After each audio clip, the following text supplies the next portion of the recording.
Welcome to School Your Soul, where we interview some of the wisest people on the planet, exploring ideas that nourish your mind, body, and spirit. It's education for your soul, and I'm your host, Sarah Cordial. You guys, my oh my, how I've missed you. Welcome back to a new season of School Your Soul, formerly known as The Daily Cordial. So I renamed the show just to make it clear what the show was all about for newcomers, but it's the same content as before. We've got so many amazing guests in store for you this season. I've been blown away by the people I've interviewed, and I can't wait to share them with you. So let's get to today's show. Judson Brewer is a thought leader in the field of habit change and the science of self-mastery, combining over 20 years of experience with mindfulness training with his scientific research. With both an MD and a PhD, Dr. Brewer is the Director of Research and Innovation at the Center for Mindfulness at UMass and Associate Professor in Psychiatry at the School of Medicine at Brown University, as well as a research affiliate at MIT. So this guy has no shortage of credentials. And his book, The Craving Mind, From Cigarettes to Smartphones to Love, Why We Get Hooked and How We Can Break Bad Habits, explores how habits form, why they're so hard to overcome, and the research that gives us hope that they can change. In your life, what types of behaviors do you reinforce? It's likely that the majority of us do not reinforce habits that lead away from stress. Once we learn how to use our stress compass, which we'll talk about later in the show, we may realize that we are actually looking for happiness in all the wrong places. Judd helps steer us back in the right direction.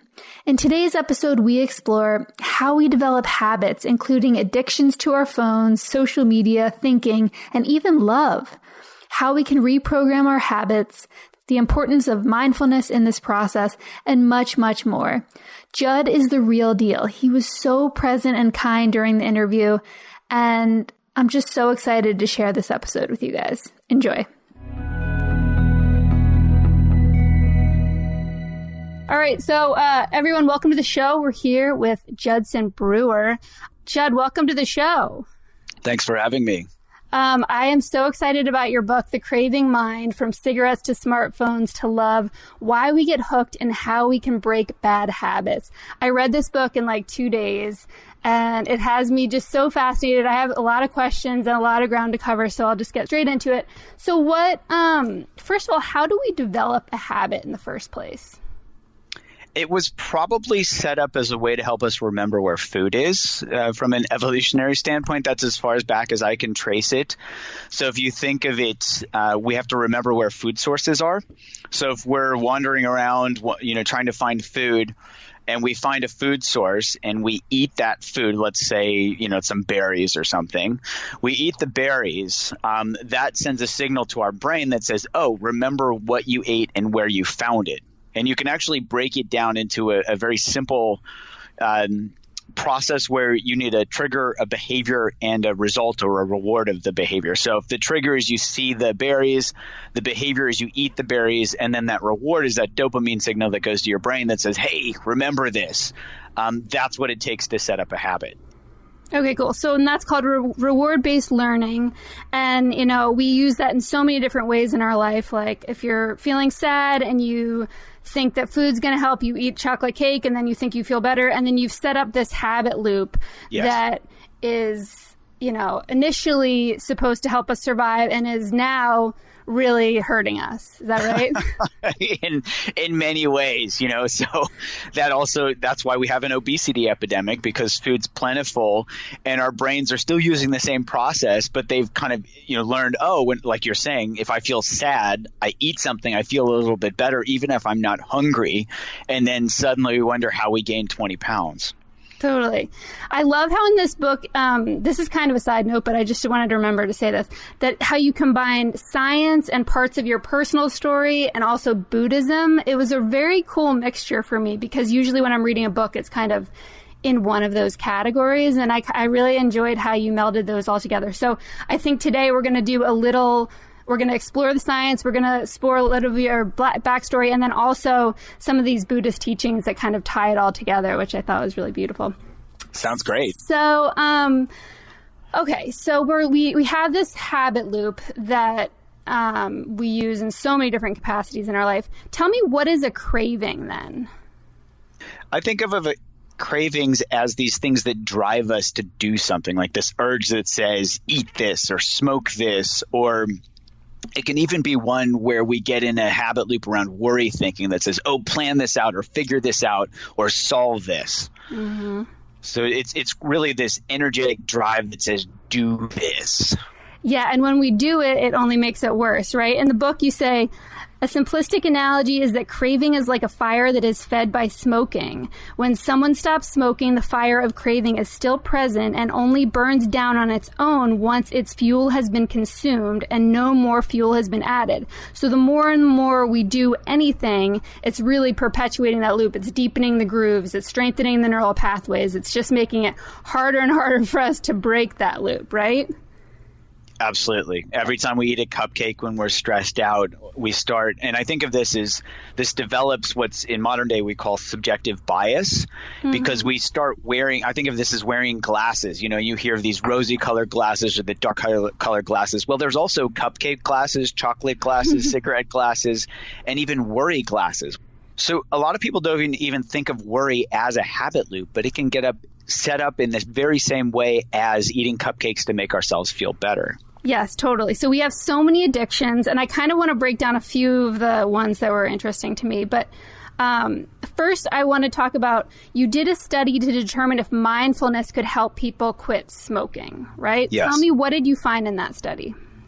Well, the one-liner is that we found that mindfulness training was 5 times better than gold standard at helping people quit smoking. So there's the punchline, but a little bit more of the backstory. While I was working at Yale University, people who wanted to quit smoking didn't even know what treatment they were getting. And so we randomized to get gold standard treatment, which was cognitive therapy or mindfulness training. And with the mindfulness training, we actually had them start by smoking, which they thought was crazy. But we said, you know, mindfulness is about paying attention as you smoke. See what happens when you simply pay attention and bring awareness to a cigarette. And, you know, I had a patient who had smoked 40 years, so he had smoked about 300,000 times. You know, it repeated that. So that was completely habitual to him. And he looks, you know, he smokes a cigarette, and he's like, oh my gosh, how did I not notice this before? Because cigarettes don't actually taste that good. Right. It's just this autopilot thing that people do. But when they took the energy and the awareness into the actual act and saw what the result and what the reward was, they were able to more clearly see the negative effect. Absolutely. Okay, cool. So I'm sure we're all wondering, for those of us who don't smoke, we're all wondering how we can take this information and apply it to other addictions. But first, let's just talk about addiction in general. So addiction can be broadly defined as repeated use despite adverse consequences. And so outside of drugs and alcohol, there's so many addictions that we all deal with on a daily basis. There's food, TV, technology, our phones, which is big, social media, which is big, which I want to talk about, thinking, which is one of the biggest, and love. So you talk about all these different things in the book. Let's start with our phones and social media, because, I mean, you talk about this in the book, but we're such a self-obsessed culture right now. And I'm so curious how that's going to affect people who are growing up in this culture. I think we need to really be aware of this because it's a little bit scary. Never before have we had the ability to quantitate feedback. Typically it was, you know, face-to-face conversation, body language, tone of voice, posture, you know, that accounts for, you know, nonverbal communication accounts for like 70 to 90% of communication. And now it's just all of that's gone and it's completely quantitative. How many likes, how many retweets, how many whatever. There certainly are positive aspects of social media, but there's also negatives, that online social interaction increased social withdrawal. One study saw when, you know, we're seeing everyone else's highlight reel, we feel diminished. There's also bullying. There's this, you know, people aren't held accountable for their actions. So there's these negative things. But is Facebook addiction disorder a real thing? Well, there are a number of researchers that coined that term, and they're certainly studying the negative aspects of Facebook. And I think, you know, if we took a poll and just asked people if they use Facebook too much, I think it would be confirmed pretty quickly on a social level. Even they're finding is that in fact people can, become addicted to Facebook. Totally. I like this quote in your book about anticipating reward with our phones. Each time we unexpectedly hear the bell, beep, or chirp, our brains fire off a shot of dopamine. By turning on our email and text alerts in order to be more available and responsive, we have set ourselves up much like Pavlov's dogs, which were trained to salivate in anticipation of receiving food when they heard him ring the bell.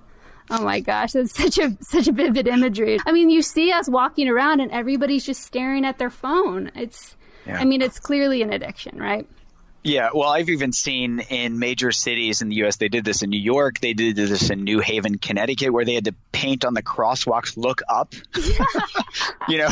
I don't think it's that the Yale students are getting any dumber, but their phones are certainly getting a lot smarter. Yeah, and it's become a danger. I mean, wasn't there an increase in some sort of like fatalities or traffic? I forget what the statistic was.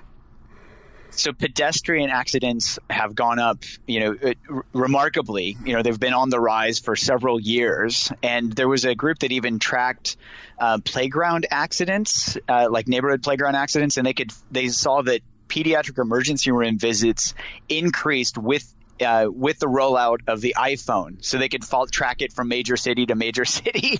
And with each of those, when it was rolled out, the pediatric emergency room visits went up because parents aren't paying attention to their kids anymore. Oh my gosh, that's so sad.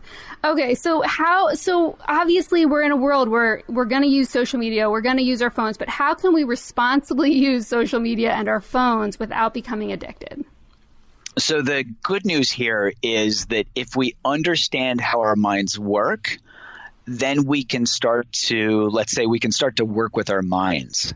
But if we don't know how they work, we're just going to be those Pavlovian rejects, Totally. That rat pressing the lever for food, swiping away for the next cute puppy or kitten or whatever. So if we can understand how the process works, and it's not that much more complicated than the trigger behavior reward piece, if we can start to map that out in our own experience, then we can start to see what it's causing and what it's leading to. And that's actually a critical piece. So there's a part of our brain called the orbitofrontal cortex, and it stores relative reward value. So, for example, let's say that I eat 40% milk chocolate, and it's, that tastes pretty good. But then I eat like 70 or 85% dark chocolate. And I'm like, wow, that's the perfect mix. It's not too sweet for me. And so my brain lays down this memory that says 85% over 40% chocolate. If given a choice, choose the 85%. Well, our brains are doing that all the time. They're looking for what some people call this the BBO, the bigger, better offer, right? And so if we get stood up for a date, it's because perhaps somebody had a bigger, better offer that came up at the last minute. And their orbital frontal cortex said, hey, wouldn't you rather go on this than this? So if we understand that piece and we link it back to reward-based learning, that's actually what drives future behavior. It's that reward storage. So with cigarettes, for example, if people are habitually smoking, but suddenly they pay attention as they smoke, and their brain says, ugh, why'd you think this was good? It's suddenly that reward value starts to diminish and they're less excited to smoke in the future. And then you bring in something else that's relatively better. So this is where a lot of mindfulness practices come in. When we're truly connected with somebody in a conversation, for example, it feels really good. When we're really paying attention to something that we're doing as compared to multitasking, it just feels really good. We're locked in, we're in the zone. So when we take the relative reward value and help our brain see clearly, when I go on Facebook all the time, I just feel icky, like I have to take a shower. Mm-hmm. And when I'm actually present with what I'm doing, it feels pretty good. If we can see those two things very clearly, then our brain starts inclining itself toward the latter. We don't have to do anything like, I should pay attention, but our brain starts to say, well, I'd rather do this. I'd rather be locked in conversation than distracted. And then it starts to incline itself without us having to force it or do anything. Yes. I want to talk about that in more depth later, but that was really helpful in helping to understand this. So let's talk about a few more addictions before we are off that track. Let's talk about being addicted to thinking. So this is a big one for all of us. Is daydreaming bad? I would just say, what's the relative reward of daydreaming versus being present with what you're doing? And there was actually a study that showed, we daydream about 47% of waking life. And on average, people are less happy when they daydream than when they're fully present with whatever they're doing. So that's pretty good data suggesting, hey, check it out for yourself. It's not that daydreaming's bad, but there might be something that's actually better. And then our brains can decide what they want to do. A wandering mind is an unhappy mind. Okay. Boom. Boom. So we're going to talk about more ways to kind of help our concentration and lessen this mind wandering later. I think this mind addiction, the thinking addiction thing is really important. You've been practicing this for a long time from what I've read. With all the work that you've done, how does your addiction to thinking, what does that look like now for you? It's much less addictive. I used to even sit on these long, month-long meditation retreats, and my brain would be like, oh, I've got a great idea. Here's another great idea. And it was just trying to convince me and fool me to not sit there and meditate. But as I started paying attention, I could see how valuable these thoughts actually were, and they weren't actually the world's greatest idea. Occasionally there was one or two. But in fact, all of this mental chatter is just pulling us this way and that way and this way and that way. And in fact, most of it it's just repetitive thinking. It's just thoughts that we've had before, just random things. But in fact, it's not that rewarding at all. As I started paying attention to that myself, my brain was like, what good is this? Why don't I just pay attention to what I'm doing? Yes, totally. And mindfulness is something we're going to talk about in a little bit, but I took an 8-week course over the summer with Eckhart Tolle, and it was all about presence. And it was amazing because I've meditated for many years, and I, have done some spiritual and mindfulness work. But something that really struck me that I kind of took away that I hadn't been aware of is even just, when I am looking around and saying, okay, here I am, I'm present, I'm just going to take in my surroundings, I was still labeling things. I'd be like, oh, that's a tree. There was still this narration going on. Yeah. And even though I was like, oh, I'm present, I'm just, kind of saying what I'm seeing, I was still saying something in my head. And it was incredible, even just in the first few days I'm sure I've practiced this before, but during this course, just taking that moment and finding the space and stillness, how even just a fraction of that and that awareness trickled into the rest of my day so profoundly. And it could have just been a few, conscious breaths where I was just really trying to be present and look and not label and not have a judgment about anything I was seeing. Gosh, it's so profound. So I just wanted to share that with everybody because I think that was a cool takeaway for me. So. Well, and that's always available. Even if we're having lots of thoughts and we're even labeling them, there's a little bit of space in between thoughts that we can even just pay attention to. Oh, there's that gap. Oh, there's that gap. Oh, there's that gap. And being able to see, oh, this spaciousness or this stillness, as you put it, is always available. You don't have to go looking for it. It's just noticing, oh, it's even part of, even when we're having a pretty massive thought stream. Yes, absolutely. Okay, so moving on, being addicted to love.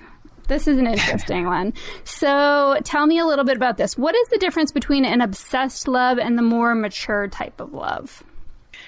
Well, we've probably all experienced the obsessed type of love. I think of that as the infatuation stage. And in fact, my mom used to say, when I was in high school or whatever, she's like, you can tell me your girlfriend's name after you've dated for 3 months, because then the infatuation stage is over. But until then, it's just about you being excited. So that infatuation stage is actually very much like an addiction. We're constantly thinking about that next hit, so to speak, whether it's, being on the phone or texting or now texting, or, being with them or that next kiss or whatever. And then we're spending all this time recovering from, when we just spent time with the person. So you can imagine how even love can fit these criteria around addiction. We're constantly, spending time trying to get or recovering from or this or that. And we're pretty much hopeless at work or at school when we first start a new relationship. So that's that infatuated or obsessed type of love, because it's all about me and getting that dopamine hit of excitement of, being newly in love. Mm-hmm. Whereas the mature type of love is really, it's not about us. And there's, I think of it more as in just speaking from my own experience, there's this stable connection that, it's not necessarily being the martyr and, being, I'm always devoting myself to this other person, because that can be selfish as well. It's just about, being in that stillness and the comfort and the connection of being in a relationship and seeing, what emerges right from that and what's called for from there. And it feels it doesn't feel excited or infatuated or, or restless or like I have to do this. It just feels present, like it's there, connection. Totally. So does every relationship, do you think, have to start with that? I mean, like when I met my husband, we definitely had that early stages piece, and it was like for sure really strong. So is that okay to have that early stage thing? Or is it just knowing that that's a temporary thing, that is these dopamine hits, and then we move into this more mature? Like, what is the kind of ideal circumstance to not become so addicted and have it be more authentic? Is there one? Yeah. I think you've really hit the nail on the head, which is if we can recognize that this is a stage or this is a phase, we can start to work with it such that it can draw us into a relationship so that we take the effort to get to know somebody, and then know that that's the infatuation piece, so that we can kind of let go of that and not spend our life trying to keep that infatuation going. I think that's where, if we're totally jacked on the dopamine, then it's going to be problematic when things are not all exciting, and sometimes the not exciting, that joy of connection is even better than exciting. Totally. But if we don't know the difference, we're going to be constantly trying to get that next excitement. And then, when it's not exciting, we're like, oh, what's wrong with my relationship? Maybe we should break up. Mm-hmm. Well, maybe it's just the infatuation stage that's over, and now you can get on with a real mature relationship. Yes. And similar to all these other themes that we're talking about, it's the being able to step back and have the awareness of and seeing, oh, this is that excited phase where this is happening. And once you can step away, it kind of dissolves its power over you in a sense, and you're not as associated with it. Yeah, absolutely. Because it's, or just seeing, oh, I'm excited. Great. And you'd mentioned judgment before. We don't have to judge ourselves for being excited. We can just know, okay, I'm excited, and not get attached to that. Oh, yeah. There was I like this quote about excitement versus happiness. I'm going to butcher this guy's name. So it's a meditation teacher named Sayadaw. What is it? Sayadaw Udita. Okay, there you go. He wrote in his book, in their quest for happiness, people mistake excitement of the mind for real happiness. And then you say, we get excited when we hear good news, start a new relationship, or ride a roller coaster. Somewhere in human history, we were conditioned to think that the feeling we get when dopamine fires in our brain equals happiness. We may be looking for love in all the wrong places. So we're going to talk about kind of how we can get pointed in the right direction in a minute. But first, I want to talk about the brain and self-control. So are some people just better at self-control than others? Are some people just born that way? Absolutely. I have a couple of friends like that, and they're remarkable at just being able to do stuff and get it done.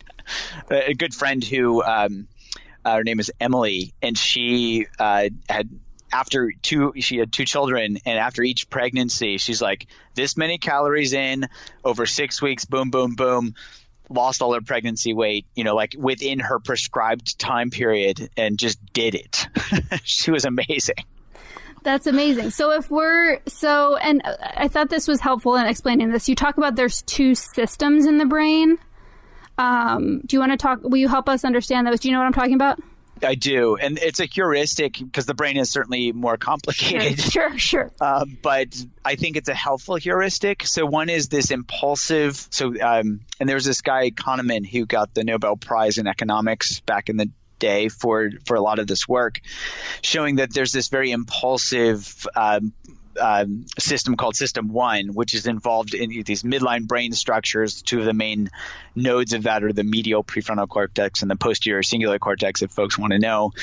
And that is I think of it as see a donut, eat a donut part of the brain. It's like impulsive, oh, just text. Oh, I'm just going to tweet, it doesn't matter if I'm sitting on the toilet at 3 a.m. or whatever, just boom, just do this. The System 2 is a more deliberate thinking part. So it's involved in cognitive control and self-control. More lateral parts of the brain are involved there. I think of Mr. Spock from Star Trek as the prototype, where he doesn't do anything emotionally based on impulse. He does everything rationally. What was his famous line? Highly illogical captain, which he used to say to Captain Kirk. Captain Kirk was more the System 1 guy. He's like, oh, I gotta go save the world. And Mr. Spock's like, are you sure that's a good idea right now? Because we could save it more precisely this way by do-do-do-do-do-do. So that's System 1 and System 2. Okay, and then some of us are more predisposed to maybe one system over the other. I'm more of a System 1 kind of person myself, I think. But I certainly... I think most of us. You think most of us are? Okay. All right, so if one of these systems is higher functioning, for me it's System 1, is there a way we can balance them out? Well, here it's interesting because we need to know a couple of things about System 2 for most of us. This is the youngest part of the brain from an evolutionary standpoint, System 2. So it's the first that goes offline when we get stressed out. So it's not that reliable. And is this our prefrontal cortex? Is that right? Yeah, the prefrontal cortex in general. And I don't know of great ways to really make, kind of work it out, to make it better, so to speak. A lot of people are trying to develop cognitive programs and games and things like this. But it turns out the scientific studies are showing that when somebody does some type of cognitive exercise, they get really good at that exercise, but it doesn't necessarily generalize to the rest of their life. And that may be because this System 1 is so strong. It's an older, evolutionarily conserved process. So the way that I think of it is if we want to have these two work together and we want to keep System 2 online more, we know that it goes offline when we get stressed out. So if we can work with stress, for example, and this is where things like mindfulness and other things come in, we can be less caught up in the stressful situation so that we don't hang on to that stress, so to speak. We become more resilient. And that allows this second part of, the System 2 to be online more just because it's not fighting that uphill battle, so to speak. And at the same time, if we understand how our minds work, they're going to actually incline themselves in ways in which we won't need to use System 2. So I think of System 2, like it's like the diet part of the brain that says, don't eat chocolate, don't eat cupcakes, don't eat donuts, don't eat this. It's the don't or should or shouldn't type of part of the brain. Well, if we pay attention and we see that donuts are too sweet or they make us, for me, it gives me a gut bomb and then I have to take a nap afterwards because I get this insulin rush. If I see that clearly, my brain's like, dude, why would you eat donuts? Why don't you go for some of that 85% chocolate? And then when I eat the chocolate, I don't need that much to be satisfied. So I don't even need my System 2 part of the brain that says you shouldn't eat donuts. I can just rely on my awareness part that says, hey, well, how rewarding is this? And then my orbitofrontal cortex can come in and say, this is more rewarding, chocolate's more rewarding than donuts. So I don't even need that System 2 to come in as that should part of the brain, but then it can function more normally because I'm less caught up in my insulin rush or being stressed or whatever.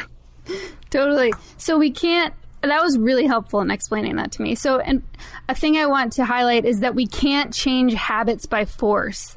One study found that the more frequently and recently participants had resisted an earlier desire, the less successful they were at resisting any other subsequent desire, which makes sense. So like you're like on this diet and you're like holding back on everything. And then all of a sudden you like explode and just like binge eat for an entire day. Yeah. And there are actually scientific terms around that because it's so common. So in addictions, we call that the abstinence violation effect. Oh, interesting. Or my patients call it the F-its. I love it. Because it's like, screw it, I already smoked a cigarette, I might as well go back to smoking. Or I already ate one cupcake, why not have another? Yes, totally. So it's really about the reprogramming. I want to talk a little bit more about the brain, because I think how the brain is functioning during this is pretty fascinating. It helps me visualize what's going on, and I think that can help kind of teach people what's going on. So what is the default mode network, and why do we care about it? The default mode network is named the default mode network because we kind of default to this network being active when we're not doing anything in particular. And when we're not doing anything in particular, guess who we're thinking about? I'll give ourselves. You a hint. Yes. Yeah. So the default mode network is involved in self-reference, and it's that network. So the posterior cingulate cortex, as I mentioned earlier, is one of the hubs of the default mode network. That and the medial prefrontal cortex are involved in self-reference. And the posterior cingulate is also that same brain region that gets activated when we get a bunch of likes on Facebook or on Instagram. Mm-hmm. And so you can think of this default mode network as, it's kind of probably our habitual mode of being, which is constantly, thinking about ourselves or worrying about what we're going to do next or regretting something that we did in the past. Cool. And then what is the posterior cingulate cortex? So the posterior cingulate, as one of the hubs of the default mode network, seems to be involved in getting caught up in our experience. So, for example, if we got a bunch of likes on Instagram and we're like, wow, I got a bunch of likes, it feels exciting, right? And there can even be this kind of contraction that comes with that excitement, like, ooh, wow, that was exciting. So my lab has actually done a bunch of experiments with this to kind of map out how this brain region really relates to experience. And it seems to be that caught upness that's involved in self-reference that the posterior cingulate's involved in.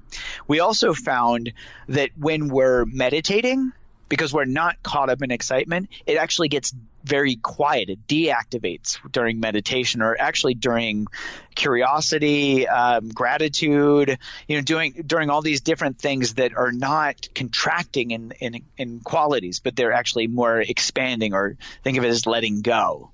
So we can think of the posterior cingulate cortex as being involved in self. If you think of this, and not in an esoteric way, but in a direct experiential way, when we get caught up in excitement, that quality of contraction says, this is me. And then outside of that is the rest of the world, right? Because here's this experience of, here's this felt sense of self, because here I'm getting excited. So it could be a experiential marker of me, so to speak. Now, if you start letting go of that, for example, so let's use another example of contraction. So fear, for example, feels very contracting, right? Because we're trying to make ourselves as small as possible so that we don't get eaten or whatever the danger is. The opposite of fear is joy. Now, does joy feel contracted, or does it feel more expanded? And expanded. Yeah. So if you take that and you start letting go, or kind of loosening up this contraction with joy, or with, a lot of meditations are practiced to help start to unloosen these boundaries.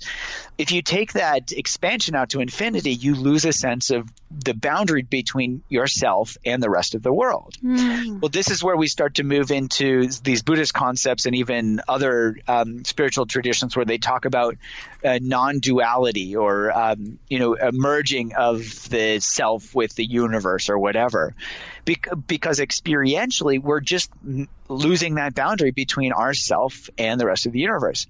So that expanded quality of experience is actually correlated with a decrease in the posterior cingulate cortex activation. So posterior cingulate gets activated when we're contracted, when we're caught up in something like, I want this, or a craving, or self-judgment, or even worry.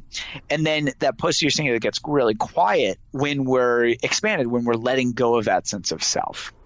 So in our culture, it's really important that we find activities that decrease the activity in the PCC. I would say that can be helpful. And even more importantly than that is knowing the difference between the two, because we can learn from both of them. It's not like, oh, I got to find things that help me get out of myself. We can remember that orbital frontal cortex is looking for relative rewards. Well, does contraction feel better than expansion? No. No, right. So when we're contracted, instead of saying, oh, I'm contracted, which gets us more contracted. Oh, I can't believe I'm contracted. We can just sit there and go, oh, wow, look, here's contraction. And then when we get curious about that, we already start to let go because curiosity moves in the expanded space. So we can learn from every moment just by paying attention to the cause and effect nature. Oh, here I got all balled up in anxiety. This is what it feels like. Oh, here I was mindful or I was connected with somebody. It feels less balled up. Now I can see the difference between the two. So my brain locks that in, and then I can start to find the conditions that support one over the other. As compared to saying I should be more mindful, which just gets us all contracted. Do you see the difference? I don't mean to split hairs there, but it's actually really important because we can learn from everything. Yes. And it's I have to be in this state versus this state. Yes, that's really helpful. So as we're trying to kind of reprogram or find, recalibrate our stress compass, which you talk about in the book, this awareness and curiosity and mindful, which is, ultimately mindfulness, is a really important piece. So you say we should become curiously aware. We should really be kind of asking ourselves questions, checking with our body, see what our body sensations are. That is so, I think the body piece is so undervalued or underrated. Yes. Because I think our body never lies. Our body has the same habits. When I feel like a feeling of like fear, I get a contraction in my chest and I feel it's tightening. Or sometimes if I feel some sort of guilt, I feel like a tightening in my throat. And and we all hold our body experiences are different. So we get to know where you hold fear, you hold guilt is probably different or maybe different. But there is always that contracting, I find, for the most part. But I studied integrative body psychotherapy for 3 years, and that was such a big, I'm just so fascinated by this stuff. And it was such a big component of our study is working with the body and the mind and and the breath and tying them all integrating them all together. I think of it this way because I think I'm so glad you highlight the body piece or the embodied piece. If we're stuck in our heads all the time, these concepts, they're like brain candy.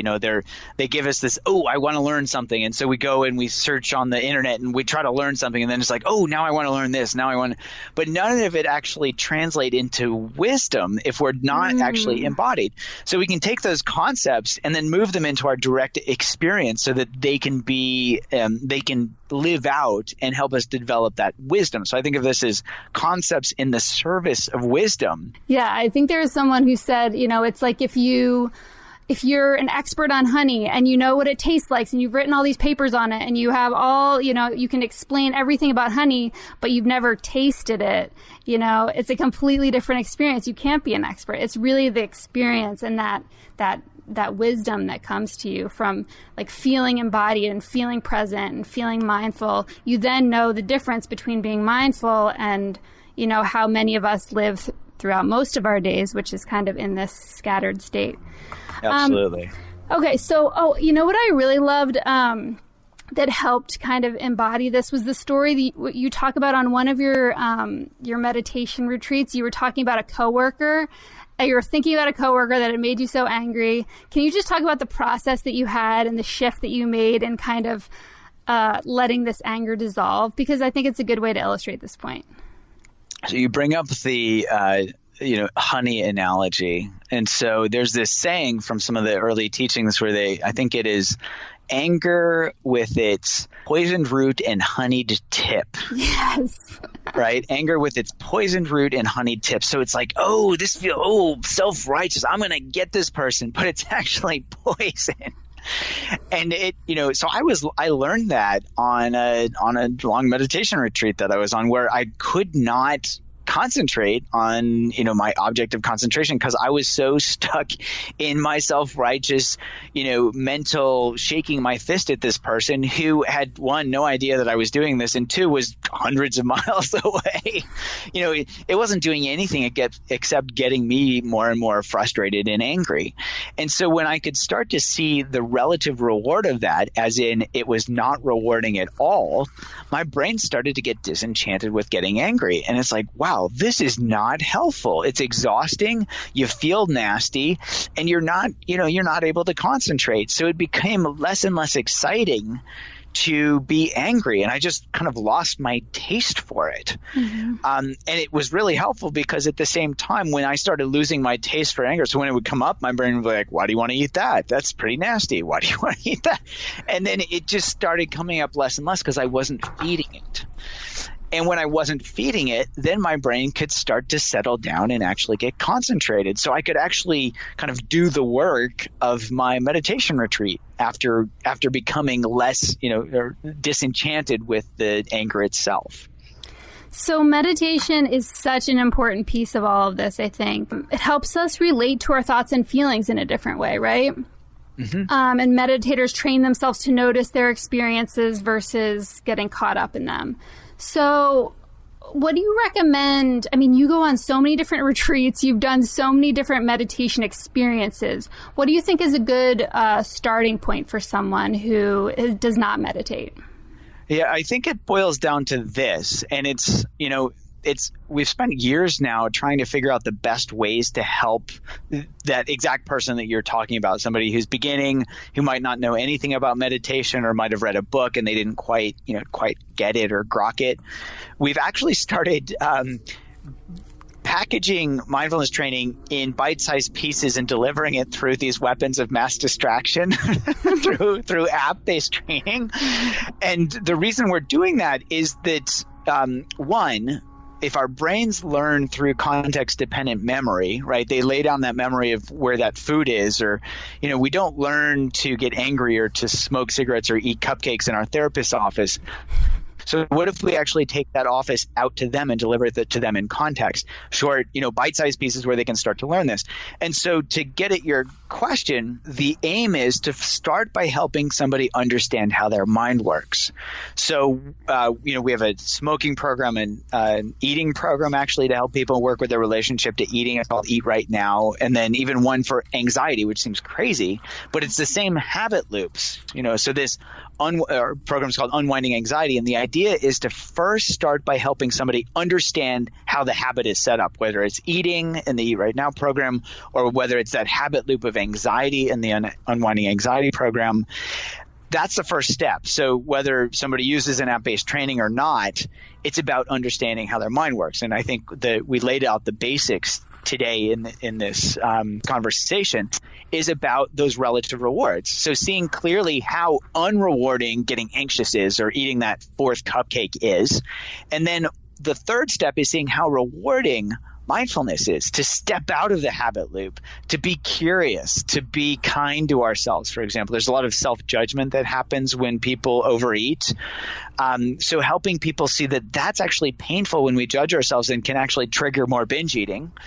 And in fact, that mindfulness in the practices that we can learn, like loving kindness and other types of practices, can help us step out of that. So, can you talk about loving kindness for 1 second? Because I love the story about you biking to work. Sure, I'd be happy to. So if you think of the habit loop around self-judgment is like, the trigger is a thought like, oh, I'm not good enough. And then the behavior is this mental chatter. Mindfulness and specifically loving kindness can come in to help us start to just see how painful it is to beat ourselves up, and then see what it's like to simply be kind to ourselves, to hold ourselves in our, one simple way is to just practice placing some simple phrases and offering them to ourselves, like, may you be happy. And not in some, you should be happy, but like just really holding ourselves and reminding ourselves that we deserve kindness just like anybody else. I think the teacher Thich Nhat Hanh talks about like holding ourselves like a mother gazing down at her only child. Oh, I love that. So it's like just holding ourselves in kindness and seeing what it feels like to hold ourselves in kindness, even if it's for 1 second, even if it's just for 1 second. noticing the difference between kindness and judgment, right? And then our brain starts to say, oh, kindness tastes pretty good. And so I actually thought this was the hokiest practice in the world. And I was biking to work when I was training to be a psychiatrist. And cars would honk at me and I'd get self-righteously angry. And then I get to the hospital and I was like, wow, I'm not really in a great place to be seeing patients. So I started, when they honked, I would start giving myself a phrase of loving kindness, may I be happy. And then I would offer one to them, may you be happy. And I started learning, wow, this is a much better way to bike to work. I was feeling better. I was actually feeling energized. And then I realized, I don't have to wait for people to honk at me to offer them loving kindness. And so I would just bike to work, and every car I would see, it just offer them, maybe be happy, or even without words, just, offering that kindness. And it's like I would float to work, not in some kumbaya type of way, but it's just like, it just feels so much better to be kind. And it doesn't take much besides just noticing how it feels to do it. And then our brain starts doing it more and more and more. And then that becomes our new habit. Wow. Imagine if all of our, world leaders practice loving kindness toward each other. Yes. How many wars we'd prevent. Ugh. Yes. Okay. This is a good quote to maybe end on. When we stop and look at our own life, we can step back and see that we are lost, headed nowhere. We can pull out our compass and see that we have been orienting ourselves in the wrong direction. The beautiful thing here is that simply by paying attention to how we are causing our own stress, simply by being mindful, we can begin to train ourselves to walk the other way. And that's what you were just talking about. We can really train ourselves to use that habit loop in a positive way and use it with positive habits and things that are actually taking us closer to joy and happiness versus this excitement of the dopamine that is temporary and is not fulfilling. So what does a successful life look like for you? Kindness, joy, connection with others, kind of follow into flow, where it's just, noticing when we're getting caught up in anything and immediately recognizing that and just watching that dissolve back into flow. So that's, connected, curious, joyful. I love it. Okay, last question. Why are we here? What is the purpose of life? Great question. I have no idea. I'll give you some baseless speculation, some BS. Okay. Maybe it's so we can learn something. Yeah. Maybe it's so we can learn something. The universe can learn something about itself through our individual and collective consciousness. Who knows? It's a great question, and one that I love to ponder but not try to figure out. Yeah, I think that's the part of the journey of life, is trying to figure that out, and it's never answered, right? Yeah, but I love pondering it, but not trying to force myself to come up with an answer, and then even being okay with not knowing. Yeah. Because there is some mystery and beauty and joy to being in this totally connected universe that we may not ever be able to explain with this current consciousness that we have. Yeah, I love that. I think I love it because it helps me put everything into perspective and kind of go really super wide. And if I keep coming back to that question, it can help me prioritize what's really important. But I don't think we ever know the answer. It's just really fun to explore. It is. But when like what you're describing, though, how often when we're kind of connected in that way, are we mean to other people? Yeah. Never. So there's something about that that really gives me hope for us as humans. If we can just all tap into that, see the connection with each other and also with this beautiful poor planet that we need to take better care of, I think we would actually do the right thing. And not because we should, but because it naturally flows. We need more people like that, and all of this energy is contagious. So as individuals, we take responsibility for the energy we're broadcasting out, and that has a ripple effect. So everybody start with yourselves and bring that loving kindness out into the world. Hear, hear. Oh, thank you so much, Judd. This has been absolutely a pleasure for me. I really appreciate you taking the time to chat. Thank you. This is really fun. Thank you guys so much for joining us today. For more information on School Your Soul, visit us at schoolyoursoulpodcast.com and connect with us on Instagram, Facebook, and Twitter at School Your Soul. Also, I love to hear from you guys, so send me an email and say hi. Let me know what you're struggling with or what you'd like to learn more about, or even who you'd like me to interview next. My email is schoolyoursoul@gmail.com. And thank you so much for those of you who have reached out and shared your appreciation for the show. It really means a lot. I'm so grateful to every single listener out there. That's all for today. Namaste.